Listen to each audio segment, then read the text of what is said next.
The campaign for Ramsey County Sheriff may be over, but the political intrigue is still going strong. New Sheriff Matt Bostrom suspending discipline against 4 deputies because of concerns it could have been politically motivated. Tom Lydon is breaking this story for us. He's here with the details. Tom, what's going on? Well, Jeff, it's an interesting story because the conflict of interest here could really cut both ways. Did former Sheriff Bob Fletcher demote an officer because he was supporting his opponent, or is the new Sheriff Matt Bostrom giving the deputy a second chance he doesn't deserve? It is time for a new sheriff. There are scenes from the campaign trail of the man who had become sheriff, Matt Bostrom. And right there in front, one of his earliest supporters, Ramsey County Deputy Dan Ruettimann. But behind the scenes, Deputy Ruettimann was having his share of trouble. Ruettimann's ex-wife was accusing him of trying to choke her, using these grainy photos of her bruised neck to get a restraining order.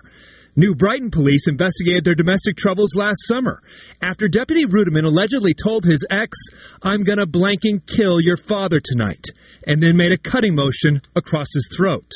No criminal charges were ever filed, but Ramsey County's Internal Affairs Unit determined it was conduct unbecoming an officer. Before leaving office, former Ramsey County Sheriff Bob Fletcher demoted Ruettimann, taking his gun and badge. But the day Sheriff Matt Bostrom was sworn in, he suspended the discipline in Ruettimann's case and for 3 other deputies.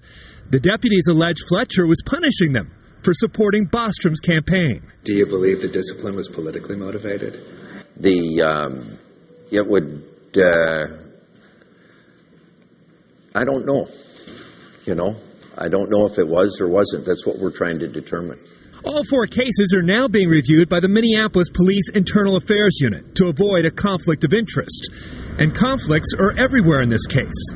Election records show Ruettimann gave money to the Bostrom campaign, both directly and through a political action committee. More than $1,000 altogether.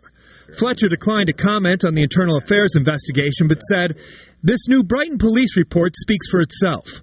A person with anger issues and history of violence against women should never be allowed to carry a gun and badge." We have a great story to tell about what we have done to reduce domestic violence. Which makes this moment for the campaign trail all the more ironic, as Bostrom talks about domestic violence. It's an extraordinary record. I want to take those very lessons and take them countywide. And Ruettimann nods his head.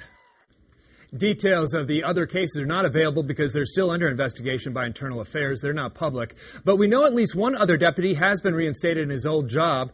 Minneapolis police tell me its review of the Ramsey County cases could take some time. Tom Lydon, Fox 9 News.